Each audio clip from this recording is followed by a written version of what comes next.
So today we're going to do Wait For It from Hamilton. We want our E flat scale for this.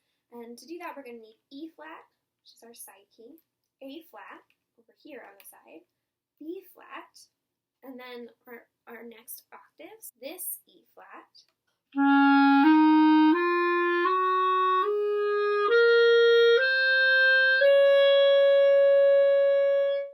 that's our first octave. If you want to, you can pretty much get through this piece with just the first octave. I'm going to go all the way through our next octave, but we're only going to actually need up until our B flat for this.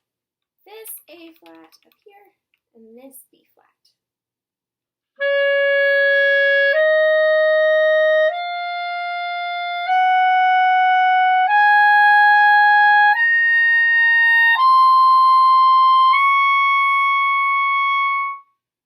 In real life, our songs don't always start on the first note, so we're actually going to need to go lower than our E flat for this. I'm going to go all the way down. We mostly just need to get to G.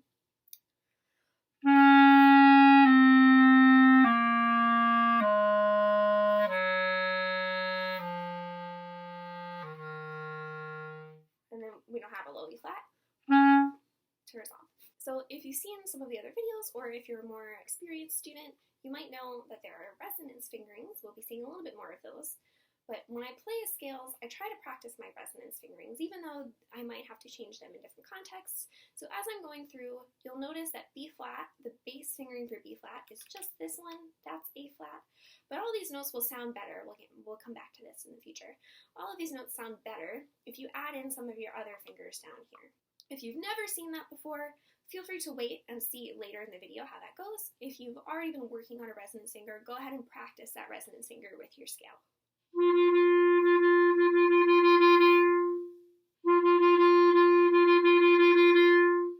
So for the opening phrase, we just get to play one note. It's fabulous. To make open G sound the best, we want to put down a couple fingers for a resonance fingering. You can play around every person's instrument, and mouth is a little bit different. Most fingers that you put down will be better than no fingers. What you're looking for, though, when you try your different fingerings, you just want it to sound really pretty and resonant. The first one will sound better than the second one. The first one with my resonance fingering, you get so much more resonance. You get just so much more tone. The other one sounds very funny and dull in comparison.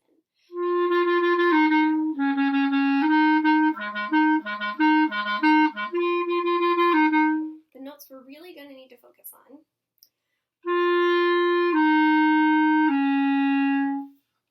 G, especially if you want to go try to work on your resonance fingerings here, get used to having it in context.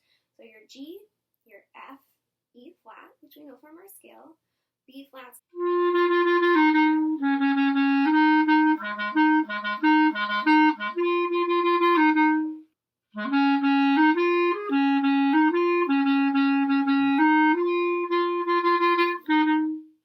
the other thing just to note as we go forward is our fifths. We're going to see fifths later coming back.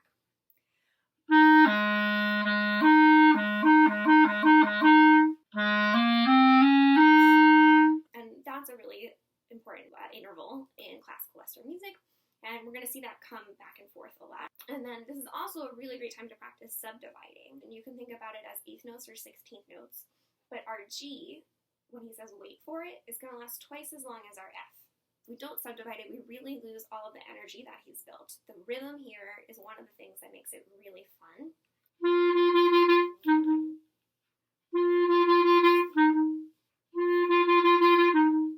As I'm playing that, I'm thinking da da da da da da da da, and I'm hearing that in my head. You can hear it as 1 E and a, or 1 and 2 and, or da da da da, however you want to think about it, as long as you're hearing two things happening in the G. Okay, so now we're at the next verse. We can get to go back to our open Gs.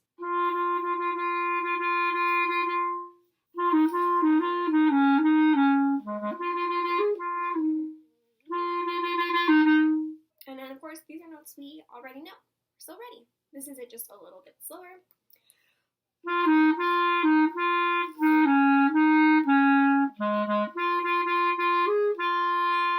And then we're back to our melody. We know this one. We get to be a little bit stronger though. So we're going to play all the same notes as before, but I would be a little bit louder.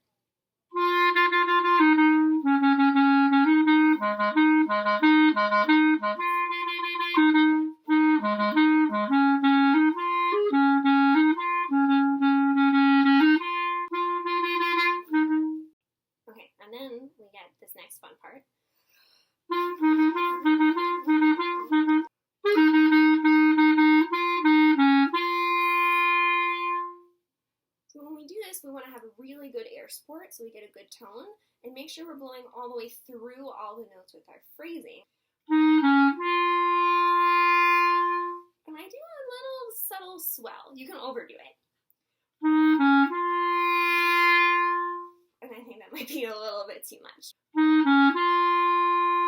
If you just sit on that note, it sounds way less fun.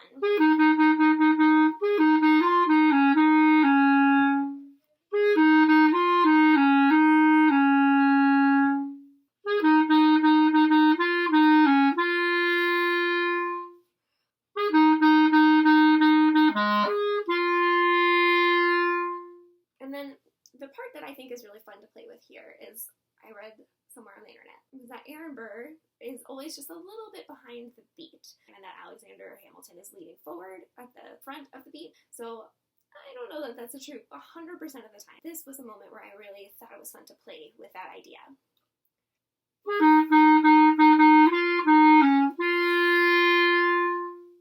Really let yourself be not rushed there every arrival. So it doesn't mean slow down.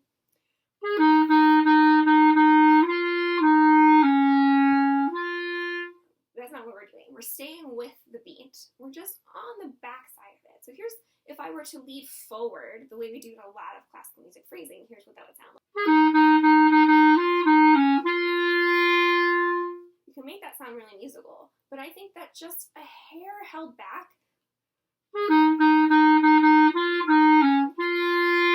especially right before that last G, you really place that last G. Just a little lift between those, I think, really plays with that effect really well.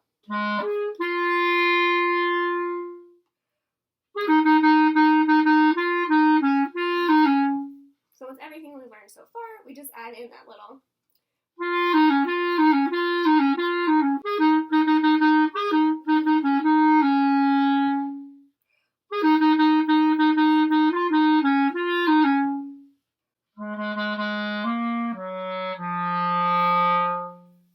So these notes we haven't seen really yet because they're lower, but they're still on our same scale. So B flat we know, A flat. Because of our range on the clarinet, I'm going to take us up to our next octave, C. So when we go over our break between C and B flat, that's when we want to make sure we're keeping our air as supported and still and flowing as possible, and everything else relatively stable.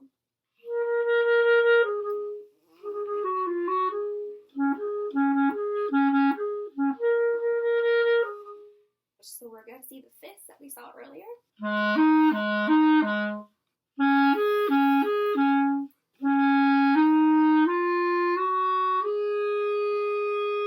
So it seems like there's a lot happening, but we've seen all of these notes before.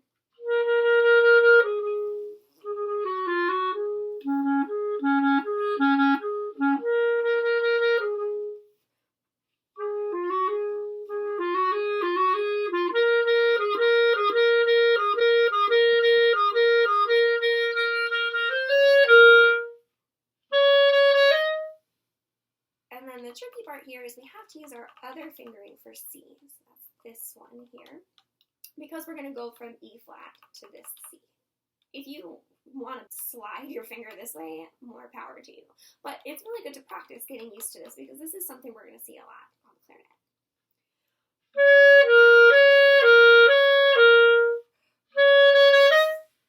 And then if you want to do the part, he kind of goes subtones it. So G, E flat, and B flat. I really like that freezing and then jumping right in. And if you're newer on the clarinet or you don't want to, you don't have to go up to that second octave. All we're really after here is a lot of energy. This is our huge arrival point we've been building. There's so much fun stuff happening in the background. We need to bring that energy. We're just one person by ourselves in our bedroom. So to do that, you can do the lower octave that you already know, but with a really full sound. Think about the sound filling your entire bedroom.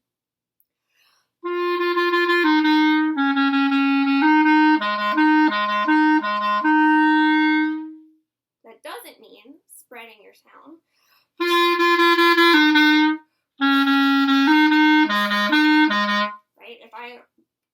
cheeks, and my tongue is dropping, and I'm just like, air, my sound won't sound as good. Keep all the other great stuff that you've been doing. Imagine the air filling the room rather than thinking, let's be loud. That's not really going to get you where you want to go. Or if you would like to learn the higher octave, I think it's a really fun way to get that energy. And I think if it were easier to do on the voice, especially the male voice, he might have considered writing the extra octave here.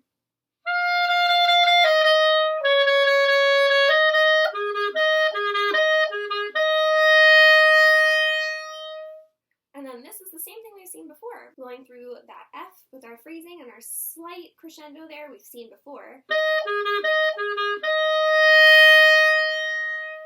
And again, we're doing our fifth place.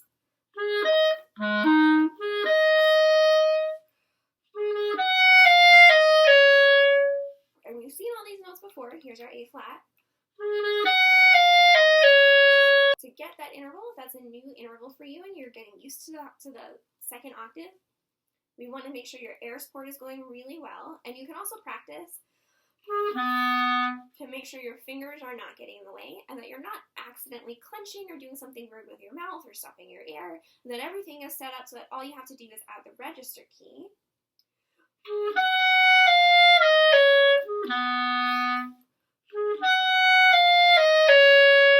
Here in our lower octave, we've seen all this before.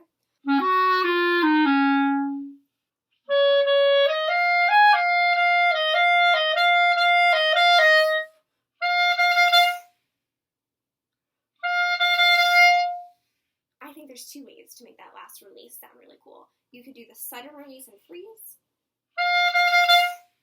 or you could do the release that he does and leans into it and lets it go. I'm Jessica. I love pop music and the clarinet, and I make these videos so you can love them too. I go over notes, fingerings, phrasing, technique tips, and so much more, so feel free to skip around and take what you need and leave what you don't. And just have fun playing great music on your instrument.